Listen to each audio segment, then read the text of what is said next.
მოგესალმებით, თქვენ უყურებთ რეგიონის დღის მთავარ ამბებს. ხარ საქართველოში მუნიციპალური არჩევნები გაიმართება, სადაც მოსახლეობა მუნიციპალიტეტის მერებს და საკრებულოს დეპუტატებს აირჩევს.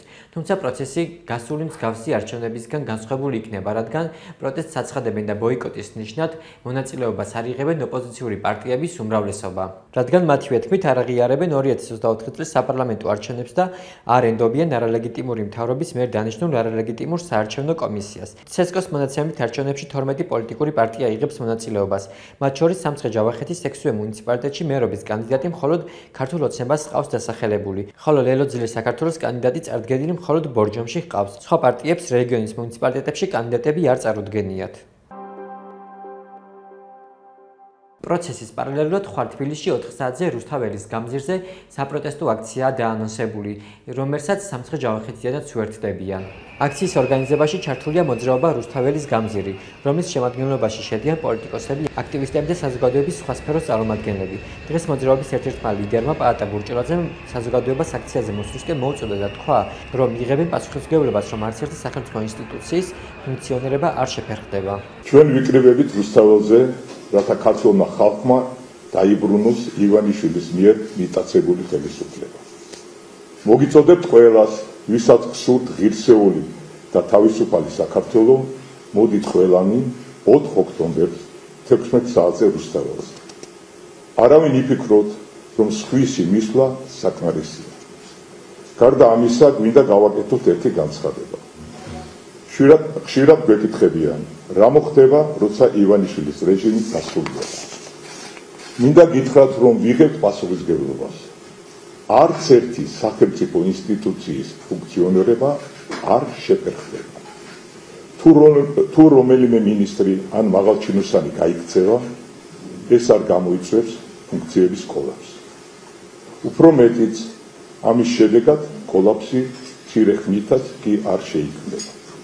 ყველა სასიცოცხლო სახელმწიფო სერვისი, ისეთი როგორცაა ჯანდაცვა, ხელფასებისა და საპენსიო უზრუნველყოფა, მათ წესრიგი თუ სხვა გარანტირებული იქნება.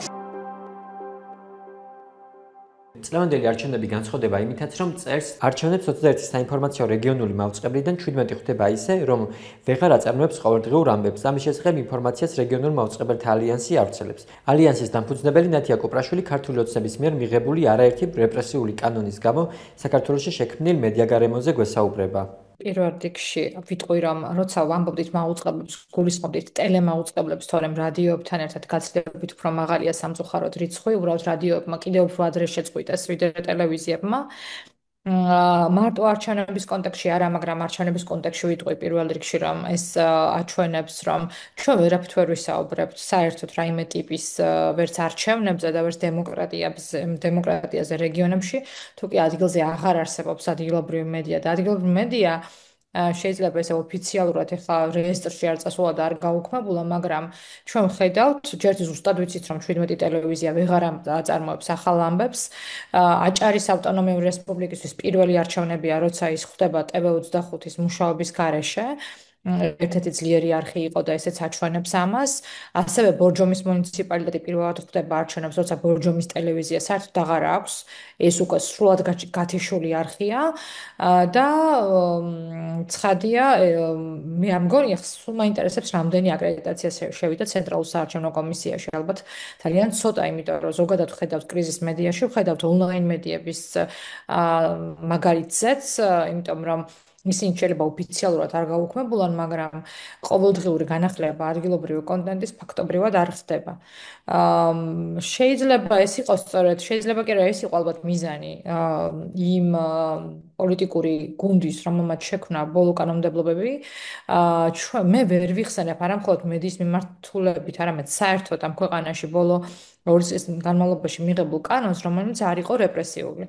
ანუ არ იყო, თქვათ, უარყოფითი, დადებითი კანონმდებლობების განცხადების მიღება აღარ ხდება. ანუ ხდება ისეთი კანონების, რომელიც რამეს ამკაცრებს, რაღაცა ჯარიმებს ითვალისწინებს, რაღაცა ოპერაციების შეზღუდვას, მომსახურებების შეზღუდვას და ასე შემდეგ. რა თქმა უნდა, ეხლა ეს თვითონ შედეგიც აჩვენებს, რატომ იყო მიღებული ეს კანონები. და კი ჩვენც რაღაცნაირად ესე დიდი გულის ტკივილით დავწერეთ დღეს რეგიონულმა უწყებელთა ალიანსმა. და რა თქმა უნდა, ვეძებთ გამოსავლის გზებს, მაგრამ სურათი ისეთია, როგორც არის.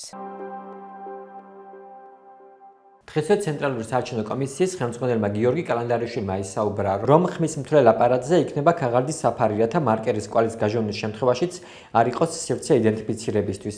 მანვე ბრიფინგზე განაცხადა, რომ არ არსებობს არც ერთი მტკიცებულება იმისა, რომ გასულ არჩევნებში ბიულეტინის უკანა მხარეს მარკერის გაჟონვისას დაირღვა ამომრჩევლის ნება და ეს სპეკულაცია იყო. თუმცა თქვენ ახლა კადრებში ხედავთ 2024 წლის საპარლამენტო არჩევნების დროს გადაღებულ ვიდეოებს, სადაც ჩანს ხმის დამთვრელ აპარატში ბიულეტინის შეცვლებისას მის უკანა მხარეს გაჟონილი მელანი. ჩვენ კარგად ვნახეთ გასულ წელს ის სპეკულაციური შეფასებები და უსაფუძვლო ბრალდებები მის თაობაზე, რომ თითქოს ბიულეტენის უკანა მხარეს მარკერის გამოჟონის კვალი თითქოს იძლეოდა იმის იდენტიფიცირების შესაძლებლობას ვისმის ამორჩეულმა, მაგრამ ეს საბედნიეროდ არ ყოფილა, იმიტომ რომ არ არსებობს არც ერთი მტკიცებულება იმის თაობაზე, რომ რომელიმე იზოლირებულ შემთხვევაში თუნდაც სადმე დაირღვა ამორჩევლის ნება.